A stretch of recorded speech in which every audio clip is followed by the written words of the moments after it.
Hello and welcome back, wee Megan. Take two from Scheme Dreams. I'm so glad that you're back. So many people messaged me saying, oh, where's Megan? What happened?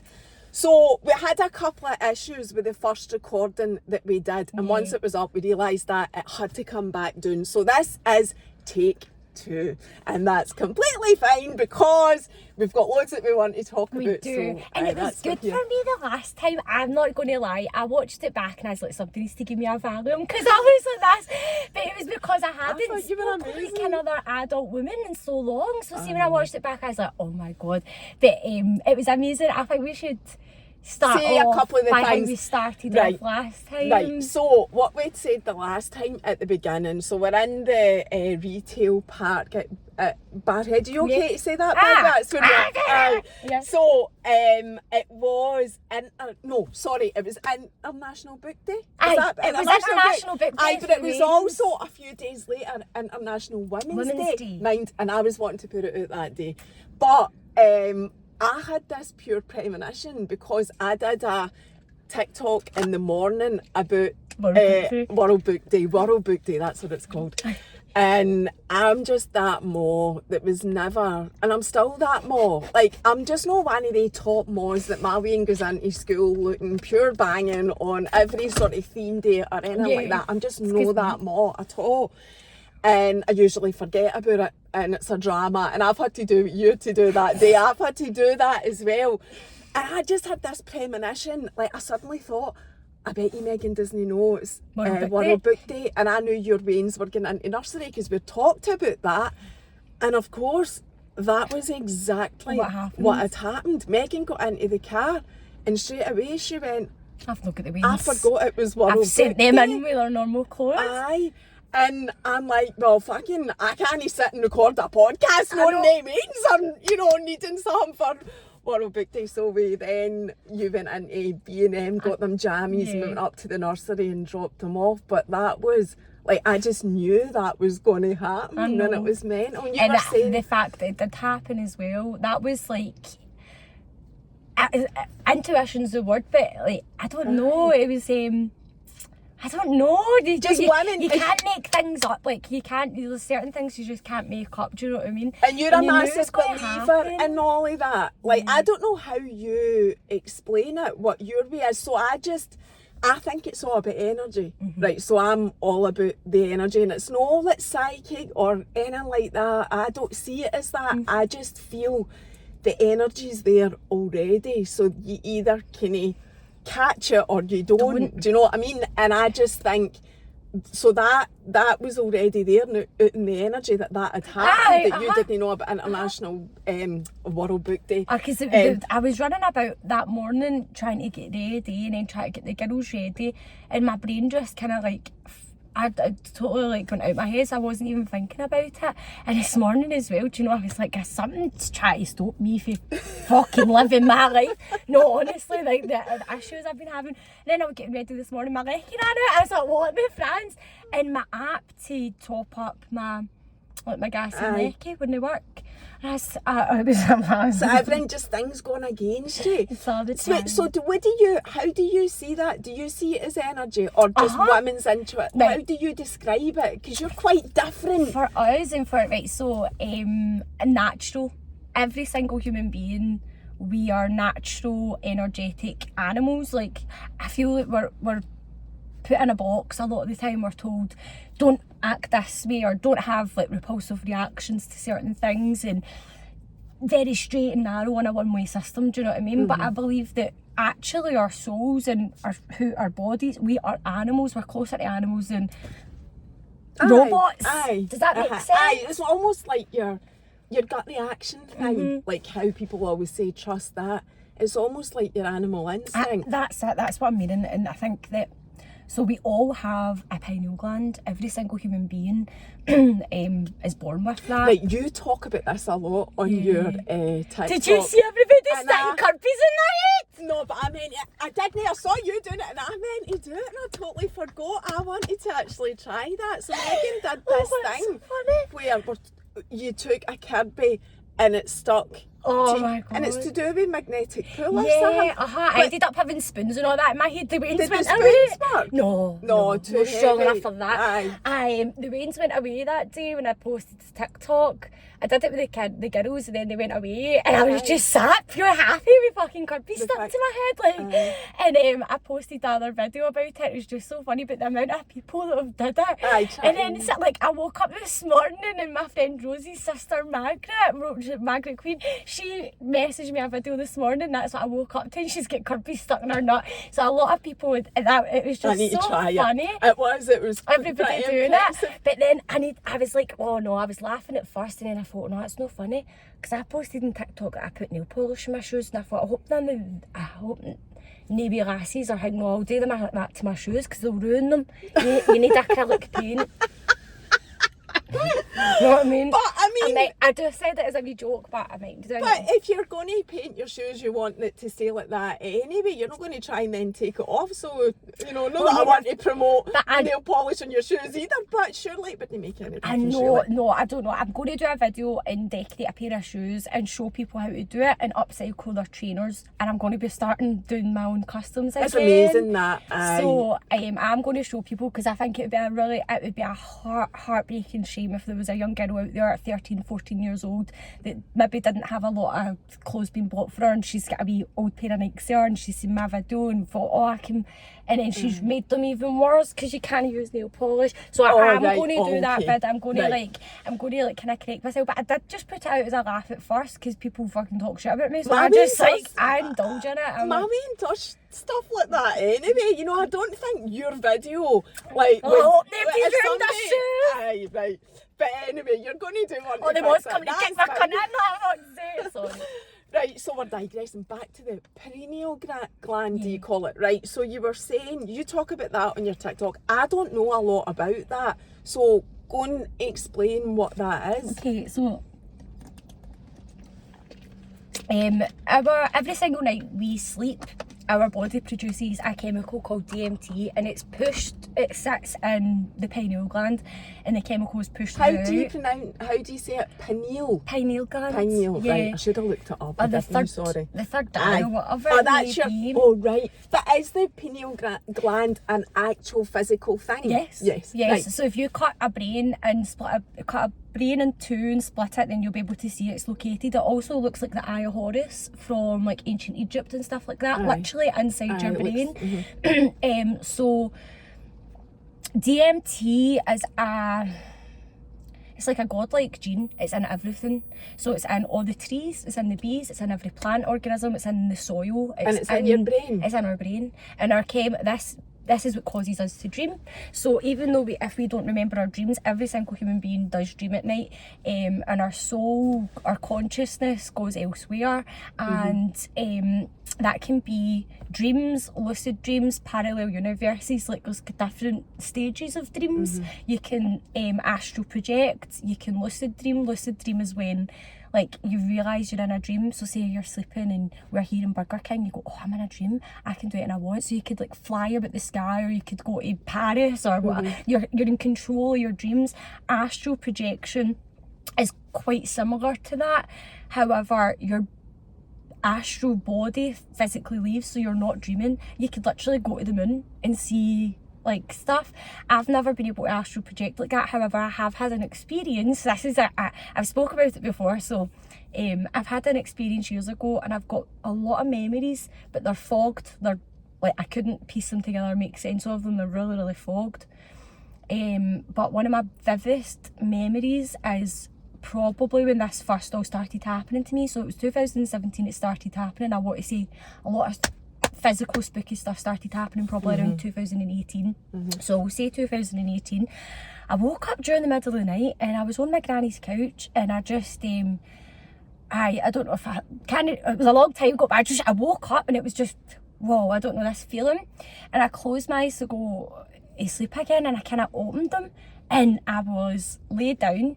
It was like grey, blue colour, like it was the same when you open your eyes and you see here. I wasn't in my granny's living room. I was laid down in a bed, and there was two beings directly above me, and they were the massive heads. They never had noses, they had like little slits. And they were like quite skinny beings, but they were really tall. And almost like aliens. They were 100% aliens. Now, see, at that time, I thought that was good. I thought that was cool, right? I never really understood things the way I do now. So I never spoke. In my head, I went, like, I said to myself, like, I'm explaining this much longer than what it happened. This happened in about 3 minutes, do you know what I mean? But in my brain, I went, oh my God, like, this is happening. And the two beings looked at me, and I had like a tube hanging out my neck. It was weird, like, I wasn't turning my neck in it, but I could feel it, like a mad tube thing. And I thought to myself, I'm just going to close my eyes and enjoy this. Like, I'm with aliens or whatever. So I did that and closed my eyes again. And I did that to open them and see them again. And I was in my granny's living room. And I was like, oh my God. And I kept trying to close my eyes to see. And I was like, no. I physically had this feeling in my neck. And see, when I woke up the next morning, I was wearing a pink Cinderella Disney goonie. And I had like a wee mark, like a wee red... like a wee, like that size on my neck. So I woke up in the morning with physical, I don't know, it was weird. And I do still have the picture. I also have other pictures and images where I've woke up with just say they're wee tiny dots, and it's like 3 there, 1, 2, 3, and then directly underneath it 3 there. I wake up with them in strange places, you know what I'm saying? So I that's my experience with astral projection. But what I do want to say is, from where I was spiritually, consciously back then, I thought these beings were like, I thought everything was good that came from there, like came from space, like it must have been higher beings and different things like that. I didn't get it. No angels or higher beings are tempering with human beings. Like, they're not astral projecting with them. They're not going to be fucking up their energy or their psyche. That comes from demonic energies, and demonic energies are very real. And what you were saying about energy, like, there's both good and darkness in us all. God is both male and female, light and dark. So it's very real. It does exist. And just as much as we have angels round about us, which every single person does, a minimum of 2 angels to 3 angels per person, but I mean, people have got a full fucking army. Can you see them? With them. No, it's not like that. I've had experiences, because I know some and people times can. I've had it's like auras almost. It's like colours. It's no angels, it's no physical things, but I have seen things like, just, it's like it's glowing, you know? And then the biggest thing for me was when I physically seen like the big glowing figure in the sky. That was really quite profound for me. It was the start of scheme dreams and stuff like that as well, because at that time, I'm kind of hanging away.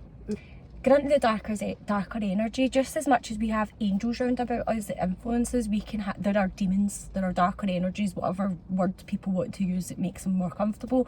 And it's our brain that they target. So our foods, and you see the expression, it's food for thought, because whatever we think we're feeding into ourselves, we have 2 wolves, literally, and it's a good wolf and a bad wolf. And if you're indulging in negative thoughts 24/7 about yourself, other people, the world, and different things like that, like, that's not from God, it's not from you, it's not from your heart, it's from something that's fucking with your psyche.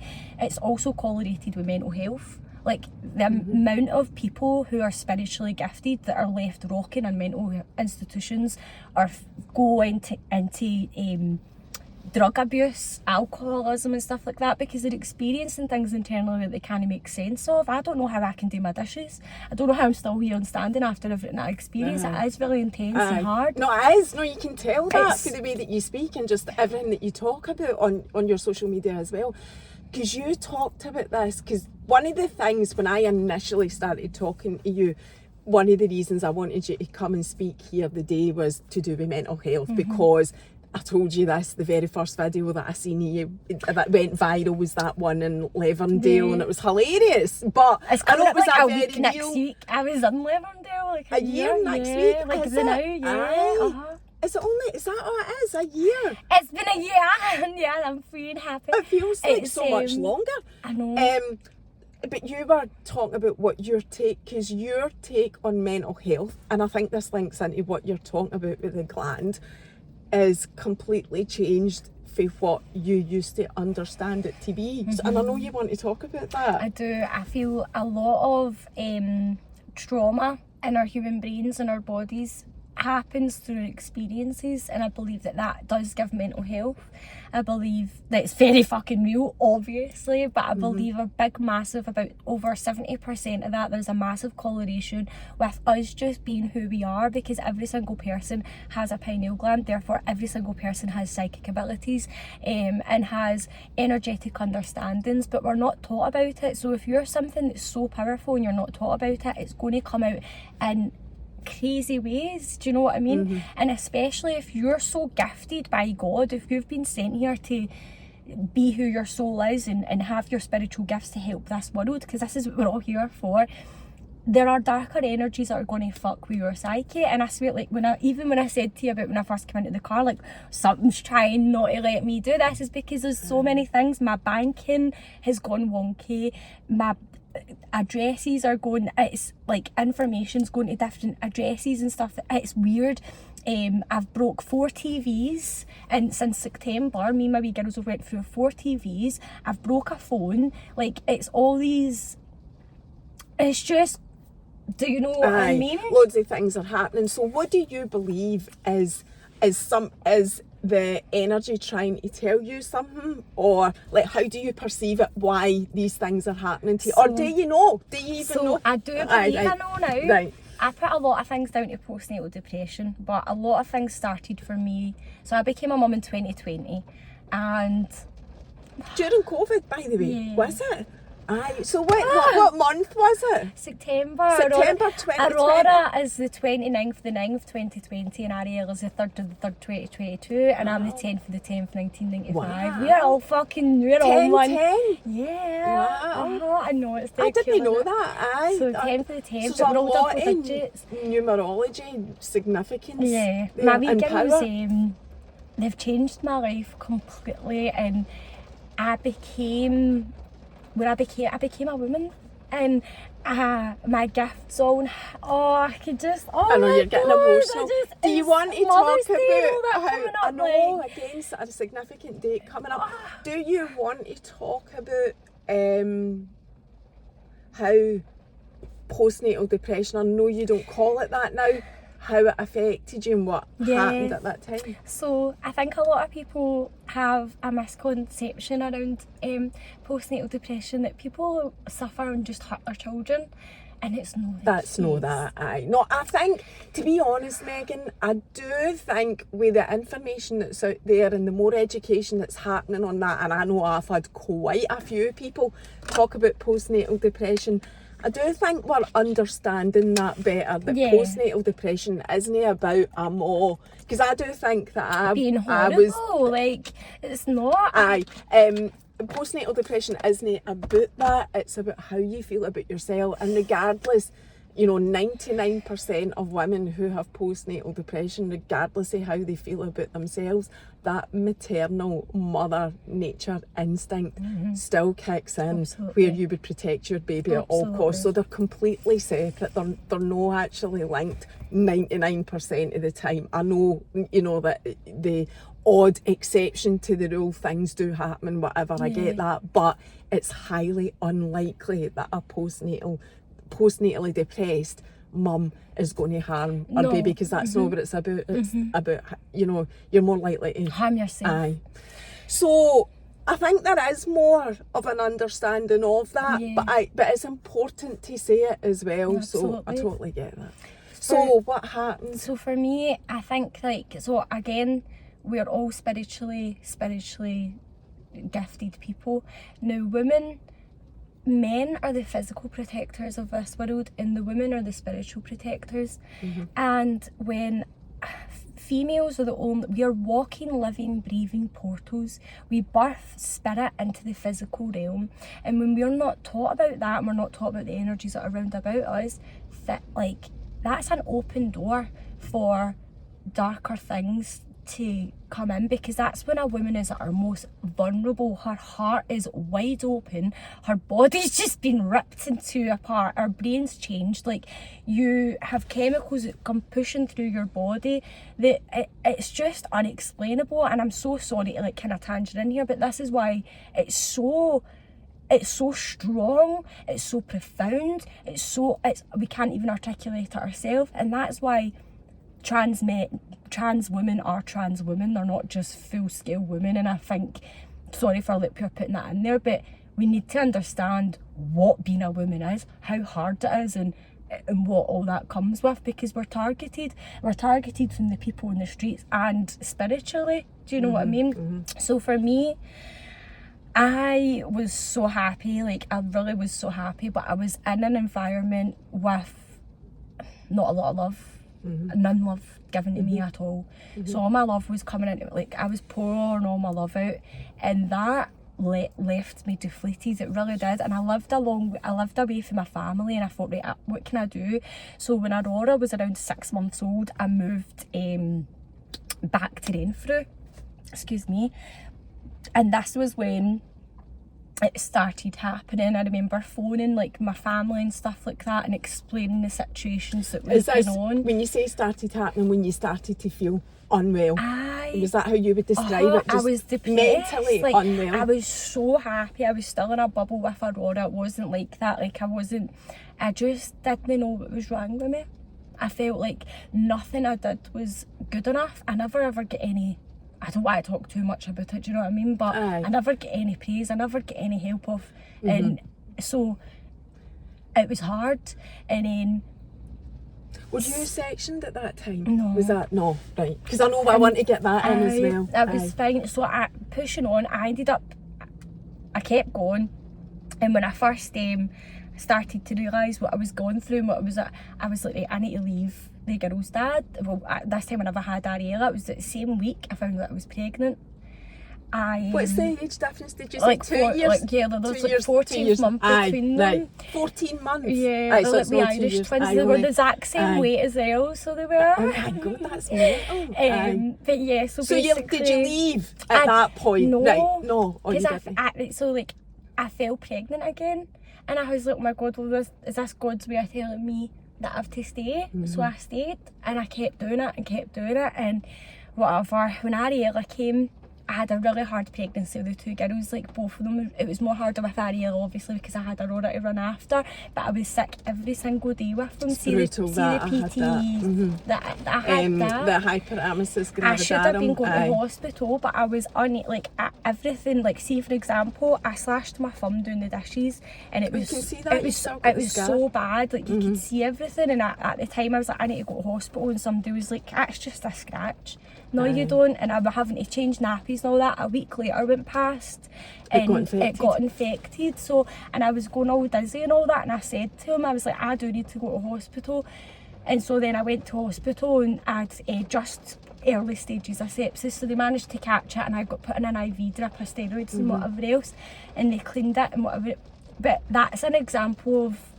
Does that make sense? And what I get you, and I know you don't want to talk about it, so I get it. So it's just not having the right support and care around you that you needed at that time. That is it. And so I kept going with Ariella physically came, and it was just me and my babies. There was, at that point, my brain, I didn't know what was wrong with me. I felt everything was my fault. I felt like nothing, and I did everything. I paid for everything, I built everything, I did everything, I did it all. There's no thing I didn't leave unturned. I did it all.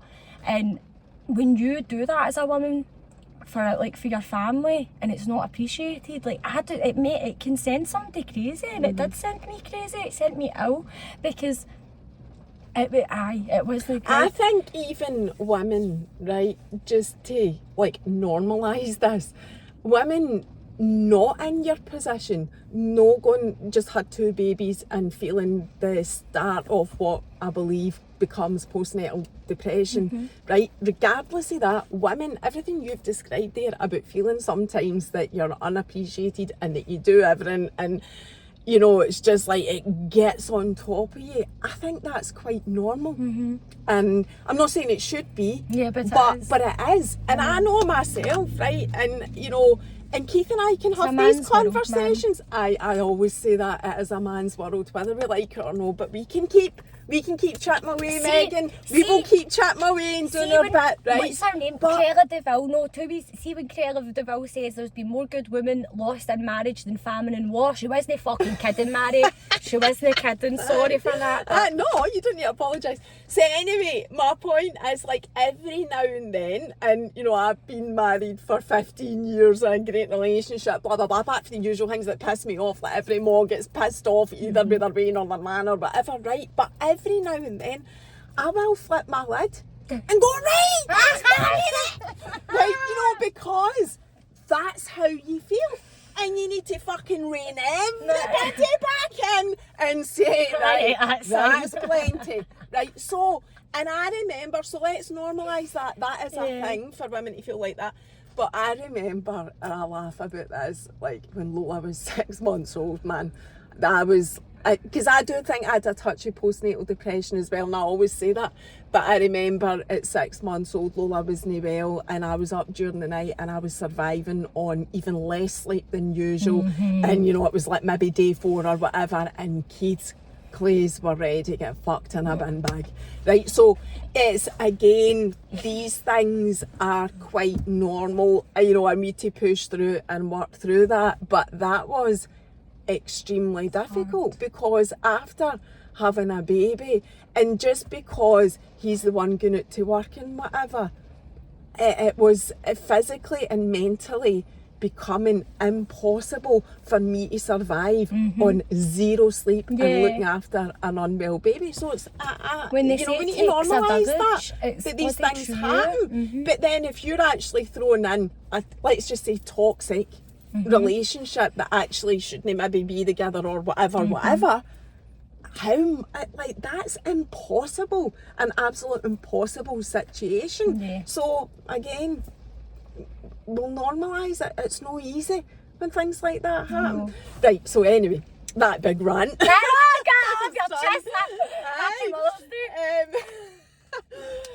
So you were you on your own at this? So you got through it, you left, you were on your own. So basically it got to Mother's Day 2023. Oh wow. And he was in his bed, it was still fuck knows what time, and I went, get to fuck! I've had enough!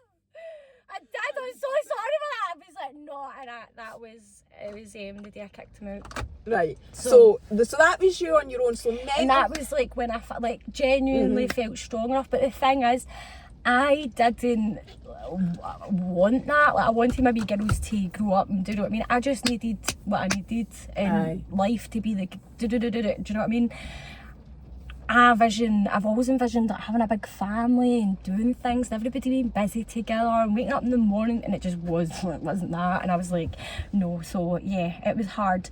And at that time, I still had every faith that he would come back to me and go do what he needed to do and I had to go do what I needed to do, and I done that in 2 months, do you know what I mean? And it just never happened. He never wanted to. He was running about doing the exact same stuff, because when we were together, he was out like he was a single man. So getting back to your mental health then, at that point, was that a breaking point for you once you'd done everything that you needed to do, or was that when you thought at that time, I've got postnatal depression? I knew I was really ill with postnatal depression, and I knew I had to do something to like change my life. And when I realised that what was happening, I was like, well, fuck this. I moved to Barhead because Barhead's like my safe place. It's out the way. There's a lot of hills round about us and stuff like that. And nature and all that kind of thing. And when I was a wee girl, Mary, like, I was mental, but my mum moved away from Johnson to Barhead when I was like 15, and I'd lived a life about 4 years of badness. I took Valium when I was 11 years old. It was really not okay. And when I moved to to Barhead, I get my childhood back for about 6 months, and then I get put in a children's home, right? But I wasn't drinking, I wasn't smoking or anything. I actually went outside and played. Like, actually, there was a wee team who used to do that, and that was really nice. So I'm dead grateful I got that. But I don't know, Barhead's just, that's my So you've got a connection with Barhead. That's so good. I came here, and I like the house I got. I just poured all my energy into the house and the girls, and it was really, really hard for me. Like, it was just, I was so alone. Like, and it's real love, like, it's real tough love. But I'm saying to, like, my I don't have a lot of people, but my granny's not like the person, she's the only kind of person I've got as a woman age, do you know what I mean? She's not at the age where she can do things. Like, she's not an old woman, she's a gilf, but, like, it's not her responsibility, and I knew that. And I'm phoning, and she'd be like, well, you wanted these children, Megan? No, like, I just, so I think it was just about accepting my life and retraining my brain to understand that nothing was your fault. Like, I was the best mum. I'm the best mum to my daughters, and there's nothing I could do more for them than what I already have done or do for them, do you know what I mean? And my brain kind of went into that. But this is the thing, I was so depressed. I see the feeling I can't describe to you. It's just agony, absolute agony. And I'm going through things internally, spiritually, at the exact same time while I'm having to deal with my children. And again, Ariella, like, I woke up to her crying this morning. She's cried every single day of her life since she was born. And when she was younger, when she was a baby, I'm the only person that held her. I'm the only person that nobody, do you know what I mean? Aye. But yeah, so I remember it was in my house, and I was just thinking the most horrific things, to the point I taken my babies with me off this earth because I wouldn't leave them here. Like, and it's really hard for me to say that, and it's really hard for me, get it out. I can't even put it into words. Anyway, I'm blind as a fucking bat, on my 4-poster bed, and I was imagining doing all sorts.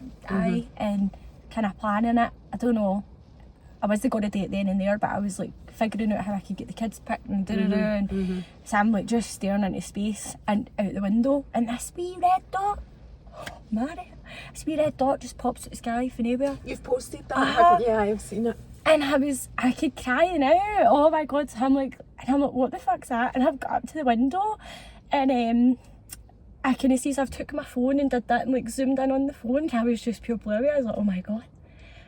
And it was like my sign. I ended up videoing it and I posted it, and it stood still in the sky burning like this fucking portal at a Guardians of the Galaxy or something. And I just knew it was God. I just knew it was my angels. I knew it was Jesus. I knew it was a sign for me. It was a physical sign to say, I need you on this earth physically, like genuinely. And then it was like 2-3 days after that, because I'd posted, people would said different things to me, and it really, really helped. Do you know what I mean? And all of a sudden I came back again. I wasn't this like wee shelly person, because I really was, and I still kind of am, but I was like this. It was really bad. And when that happened, I was like, oh my god, that realisation come over me, Mary. I'm like, oh my god, like God needs me to stay here. He needs me to stay here. He needs me to be who I am. He needs me to do these things that I want to do. And so it kick-started something in me again. I don't know what happened. But it kept you here. And that's the main thing and the most important thing. It did, also. And you're okay, and it's alright to be emotional about it. Do you want us to stop? No. Right. So, you're some woman. Do you then want to talk about the time that, the video that Aye, yeah, because that's a really valid story that was as well. crazy. Do you know, I've never said like the full story before, so like coming up a year, that's a good time to put it out. So yeah, I was in a vulnerable persons ward, and it was... Did you get sectioned, or did you... I put myself in as a self-referral. Right. And did they do... So I think I asked this the last time, but just remind me. So can you do that? Can you rock up to something? No, right, so it's not as easy as that. Like, it's so like... Explain that. I had been to the doctors back and forth. I had called social work on myself. Every time they came out, but if it feels like... yeah, so no, I never got anywhere, I never got any help, and I phoned the doctors, and I was just crying. The lassie didn't even need to ask me my name. She knew who I was, like, 'cause I'd phoned that many times. And I said to the girl, I says, look, I'm doing this today, like, I cannot be here anymore, like, I can't, because what had happened, I'd been not well with the girls for 5 days with the norovirus. All 3 of us being sick. I had no covers. I'd went through all my sheets. I'd stripped my couch. I'd gone through everything. And then the Tuesday I woke up and I was like, oh my God, it was just so horrific. And I phoned, and it was just, see, because what I'd been through, Mary, nothing I did was right. So if somebody, does this make sense? Like, nothing I did was right. I'd just been ill for 5 days. And still somebody had something to say to me about it, and I just was like, I give up, like, fuck it. And so, but I obviously didn't want to go, do you know what I mean? But I phoned the doctors, and the woman was just straight away, she was like, I'm getting placed up to you. They phoned my brother ended up like there as well, and other, do you know what I mean? Aye. And the place that came, the doctor came for the doctors as well, and they were like, they just looked at me. I remember, like, they had tears in their eyes and everything. They're like, you're going today, like, we're going to, but it's a shame that it took, because I fucking asked for help. And all they kept doing was feeding me with all these tablets, and it was fucking me up. It was really bad. And I've got PTSD from my own childhood as well. So see, even though these are prescribed medications, I've tried out, well, I've not tried every drug in the book. I've never took crack. It's the only drug I've never took, that and fucking ketamine. Anyway, what was I saying there? You're talking about, like, it had to get to that stage. There's a correlation, even because I know how other street drugs make me feel. Even though these were prescribed drugs, they gave me the exact same correlation and feeling as the other stuff that drugs. you take. And I'm sitting with my 2 wee babies. No, not happening. It was so bad. Anyway, I was taken into Leverdale, and they decided then and there, it was they had psychiatric on my ward to strip me of all medications. So what they did was give me 2 milligram diazepam in the morning and at night time. And I don't know if anybody remembers, but, like, I was raging. I'm sorry with that. I was raging. I was like, 2 milligram diazepam. I was like, good fuck, I need to go to sleep. Oh, it was so bad. Anyway, so I went from having a lot of drugs, medication, high prescribed medications, to get in there and getting fucking 2 milligram diazepam. I'll be better. Done nothing for you. Done nothing for you. Anyway, we're good. So that was me, and that was the last time I did any medication. Did they increase it for you so you would get some sleep? It was so that I could come off everything, because I needed. Aye. So they identified as well that you weren't needing all of that, or it wasn't helping you specifically. I know it does help people. So for me, that was the last time. The last time I took it, like, I don't take a paracetamol or anything. So, I want to say about this. So, fucking Sam. I don't know Sam, right? So this is the story where I first discovered you, and me. it was hilarious, Megan. I mean, I don't know how you feel about it, but it was hilarious. And that was when I first started following you on TikTok. That was it. That Leverdale thing, and my pal who I was having coffee with yesterday, she said the same. That was the first video that she saw of you. So you're in Leverdale, you put on your phone, so you got access to your phone. So that's another misconception. I think people think when you're I don't think people should be, but mine should have been whipped off me. I was on my Instagram story fucking singing, what was that? I don't even know what I was doing. I didn't know on Instagram. I was like making up raps and all that, sitting in my room singing. Everybody loved that, do you know what I mean? But it was when I saw that Leverdale video. Right, so tell us about that video. You were in there and you went out for a cigarette, I think, and Sam. Right, so tell us the story. So I'm in a wee ward that was fucking blissful as fuck. Happy, so happy. We got to go outside. How long were you in for, by the way? Just a week. Alright, okay. So I was able to have a very free range. I could go out for fresh air whenever I wanted and stuff like that. I had my own room and everybody was very nice. Flip side, I got put into another. They're like, can we move your ward? Because I was getting moved the next day. And I'm like, absolutely. They put me into another building and it was horrific. Like, the corridors were longer, they were skinnier. There was like hospital rooms, so there was like clear windows. So you can see into the rooms. There's like 8 beds and share it, like all sharing together in these rooms. And just straight away, for me, energetically, what I feel, my heavy empath, it was horrible. And there was sick people in there, do you know what I mean? Like there was, it's really scary. They just looked scary as well, and I don't say that in a judgmental way, because I could put my arms around anybody and fucking cuddle them if they needed love, so I don't mean that in a nasty way, but that's how scary it was. And so I went into my room, I didn't speak to anybody, I acknowledged everybody or whatever, I just read my book, but I was like, this is horrific. I wasn't allowed out for a cigarette, so what they done, it was like every 2 hours or something, they would let you out for a fag. And this wee nurse guy comes round and he's like, right, cigarette time, wee, and everybody all comes out and goes like, oh, that was like something out of a film, it was, I pure didn't like it. But again, I'm keeping myself, I get outside and there's like a wee bench, so I was sat on the bench and I had a cigarette, and I could just feel somebody looking at me, do you know that way, like just staring at me, and I thought, I never at the time I just felt it, and then I could see, like for the front, like the tap of my vision, somebody walking towards me. I look up and there's this big scary fat bastard, man. I'm like, oh my god, excuse my French, like she was the side of the fucking house. God forget, I don't mean that in a bad way, she was fucking scary. And she's like, what's your name? And I was like, Megan, nice to meet you, blah, what's your name? She's like, I can't even remember what her name was, blah, blah. She's like, there's something about your eyes. And I went, oh, thank you. She went, I don't mean it in a good way. I was like, oh, for fuck's sake. Okay. And were you scared in that? Aye. Obviously I don't show it, but so I'm sitting there quite thinking, I'm smoking my fag. Tiny. I was just smoking my fag, I was in the budget, I was just quite chilled looking up at her, and then she said to me, do you know Sam? I said, no, I don't know Sam. She's like, aye you do. And I said, no I don't. And I said, no I don't. Aye you do. No I don't. Aye you do. No I don't. I said, I don't know who Sam is. And she's like, yes you do. You shagged fucking Sam. And I see when I was like, I don't know who Sam is, so I really don't know what you're talking about.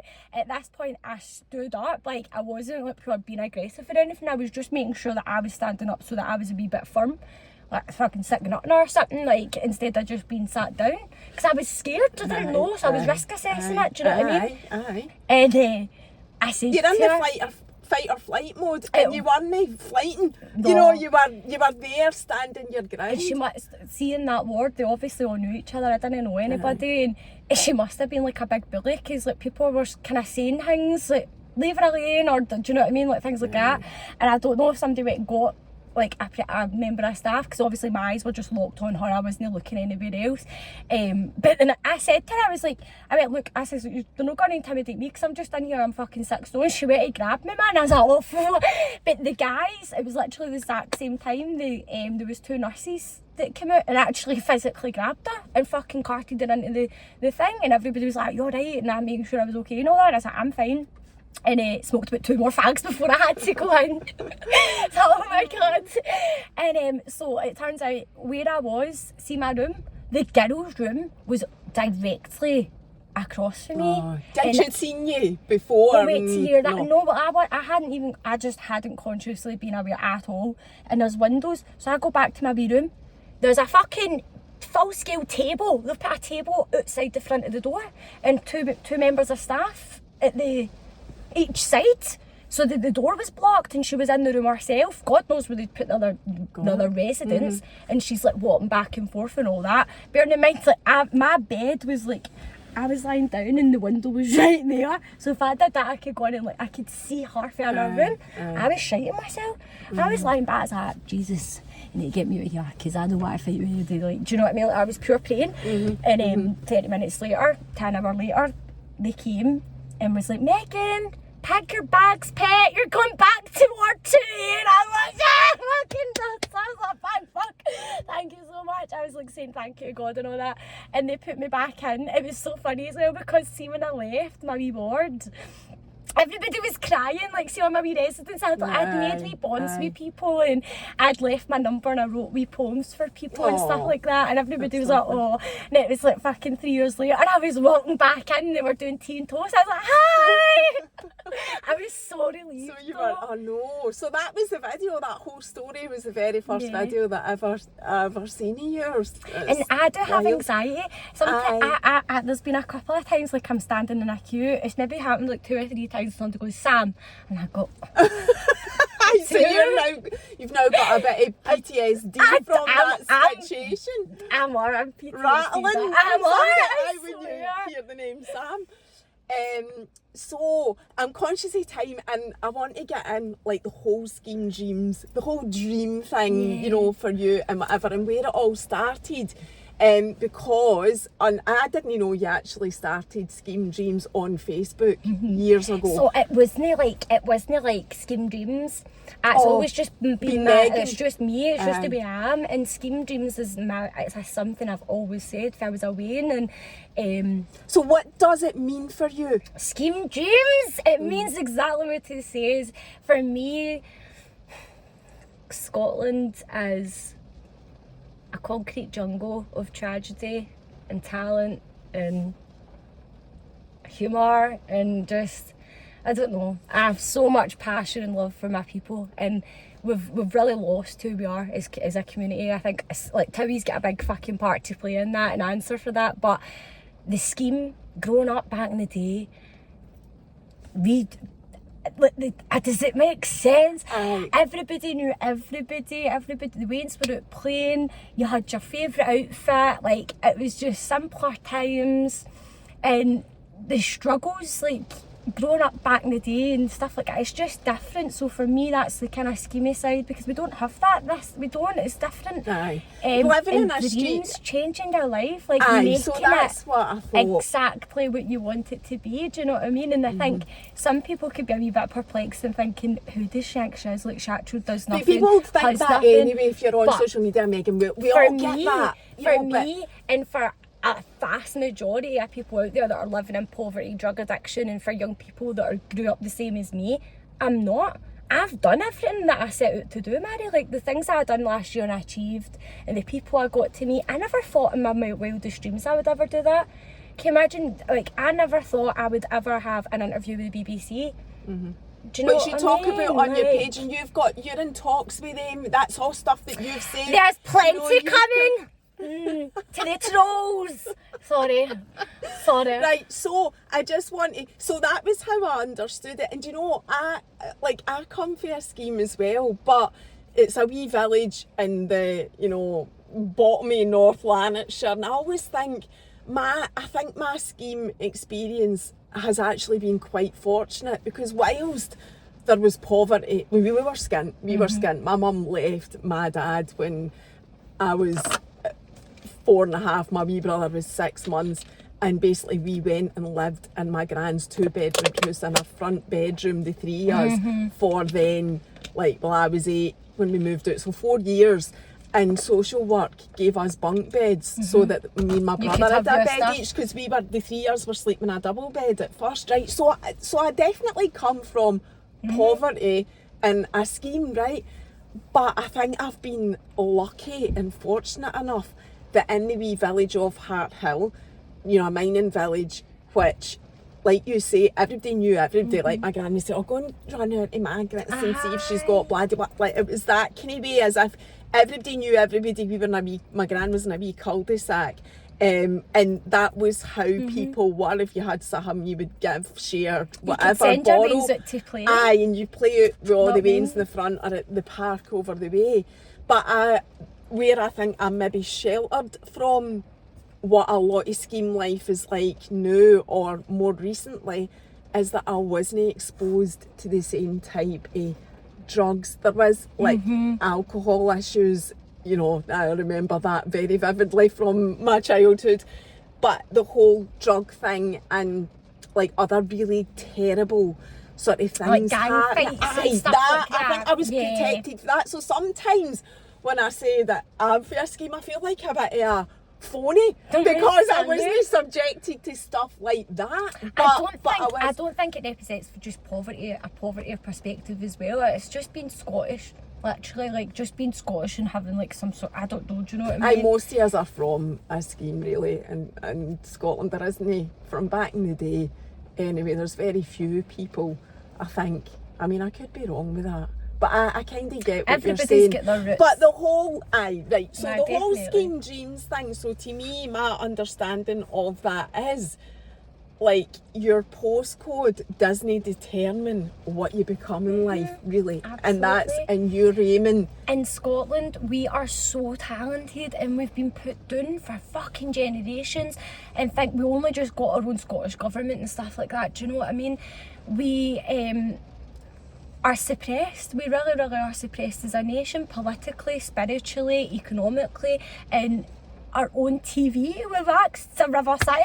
It's the only thing we've kind of got. They've got other stuff in place. Hopefully it's going to be bigger and better. But do you know what I'm saying? Even for the TV, comedy and stuff, we're so different. We're so set aside for the rest of the world. And that's it. Like, I don't know, does that make sense? It's that whole, like, the fight for the underdog, almost constantly. Think how many inventions have came from Scotland. Like, the people, when they were watching TV, if it was for one guy being born in Scotland all the years ago and inventing it, we are so intelligent, we are so creative, we're so talented. And can you imagine if we lived had a system where a government that was really for our own, we got to make our own decisions, we got to, do you know what I mean? And actually be who we are as people. And I think it's so sad because the people of Scotland, I believe that we're all go through a lot of generational trauma, and generational trauma can stem up for 12 like lifetimes, do you know what I mean? Like that's 12 grannies ago. Do you know what I'm saying? Yeah, you described that well. I just think that we're not consciously aware of that as well, and I think if the people, what's happening in the world is physically now happening for people to see. But I've been discussing and saying a lot of this for some time, do you know what I mean? And it's good to see that everybody's starting to understand that scary things are going on in the world, and do you know what, there's much more life to life than getting mad with it at the weekend, taking drugs, or like just being so fucking a very vain person. Do you know what I mean? Like, I don't speak about people, like, you'll never ever, I just don't, and I think that I don't know how to describe this, I'm kind of tangent away. What I mean is getting back to the old school, getting back to being real, raw and honest and authentic. And everybody, if people could come for their heart self instead of their mind self, then a lot of people would be able to open up take on opportunities. Like, see all the things I've did, like prior to doing Scheme Dreams, this is how I know I was just meant to do something. I never tried, I never applied, I never did anything. I was a fucking riot, and I knew people and people knew me, and then they would give my name or whatever, and I would get a random phone call. Oh, do you want to do this? Do you want to do that? Here's a wee opportunity, here's a wee opportunity there. I did it all, and I was like, aye, because life's too short. But there's people out there, probably 80% of people that would like to do things go, no, I'm not doing that. How would other people perceive it? Do you know what I mean? We're literally here to live our life and then die. Do you know what I mean? Do you not want to do what you want to do? So for me, I think it's about breaking the chains of ourselves, breaking the chains of our own generational trauma, breaking the chains of our the cycle. own They say the whole thing, the same thing happening over and over again. Do you know what's a great way of putting this? Seeing TikToks, even I'm watching TikTok, I see myself and so many other creators, and I see so many creators and other creators, like, we're so identical. Do you know why that is? Because we're all Scottish. We're all class. God made us very special, and I believe that the people of Scotland over the next couple of years are going to rise. Like, heavy rise. And when we remember who we are, and that we're not just these robots and humans that are supposed to be in here and do, like, do you know what I mean? Very patriotical, like that. Our ancestors are going to be very proud of us, do you know what I mean? There's things are coming in the world, and they're going to try and hammer us, and the people of Scotland aren't going to do it, Mary. You know what, well, honestly. And it's, I don't know. Right, so just to finish up on then, what is Megan's future? What is happening? What can you tell us? And you've said about the BBC, so you don't need to say that again. I love your trainers, by the way. I've just noticed the pink trainers. I cheated I don't myself. know if we can get them. Can we show them in the picture? Because they're Jordans. They're lovely. They've got Wayne's paint on the back of them already. I love them. Aye, so yeah, you've said about the BBC, that's fine. Don't need to say any more about that. So other than that, what is the scheme dream for Megan? Scheme Dreams is going to be back up and running by the end of May, and I'm working with On Trade magazine. Is that the podcast? Yeah. You mean? Yeah, Yeah, Scheme Dreams podcast. Right. The podcast is going to be back up and running. Right. I have a base. I'm working with a fantastic team of people who are going to help me. Natalie works with the On Trade people, I'm sure. Yeah, shout out to Natalie Natalie J Music. She's My fun class. pal. Yes, so yeah. So you're working with them and you're bringing your podcast back soon as well. We have, I can't talk about it now. That's fine. Move on. Thingy. Move on. We've got lots of stuff coming. We've got a big event and stuff like that we're focusing on for next year. We've got, what's it called? The business. No, it's not. Is it a networking thing? It is. It's I know three, what you're talking it's about. like 3 different big events, and I'm going to do that. I have to host doing that and stuff like that, so I'm really excited for that. Everything's like summertime and after. Yeah, but you've got loads in the pipeline and loads happening, and I'm glad that you're feeling better. Your wellness is at an optimum level just now, which is great to see. I'm so pleased for you. Long may it continue. You're in your house. Are you still in the... Because I forgot to say about that. We said that the last time. I'm in the homeless flat now, and I'm hoping to hear of a transition for that over the next 2 weeks. Very soon. So fingers crossed. So you're okay with that. I thought it was important to mention that, and you should be all right. I have had a ball of a time again. I loved talking to you the first time. I've loved talking to you the second time. Hopefully this one will be absolutely fine. I know, it will just pop it out. I'm just so happy. You've been amazing with me, and the last time as well, like... Oh, I'm just so happy. Not at all. Thank you so No, much. thanks for doing it. I do really appreciate you coming again anyway. So we'll see you again. I can't wait to have you on again when you're a big superstar for the scheme, and I can be like, I'm literally going to be an actress. I've got so much, and it's going to be good. My life's going to be... See, when I get there, it's not to get things for me, it's to buy land and have resources. And not just my wains, all the scheme wains, ma'am. Even mums and dads that are out there working their wains, like everybody's struggling, and things are going to get really, really hard over the next 5 years, and God is going to bless me big time, by time I'm like big time, and I'm going to be able to help people. And it's going to be amazing, but it's all teamwork. The Scheme Dreams is about everybody. The Scheme Dream team. That's it. I can't wait to watch it all. Thank you, and I'll be having you in my studios when I get into the office. I'll be and all there. that. 100%. I've already said that. I'll do that as well. Right. Well, thanks, and we'll see you the next time when you're a superstar. I love you. Thank you. Bye, See you later. guys. Bye.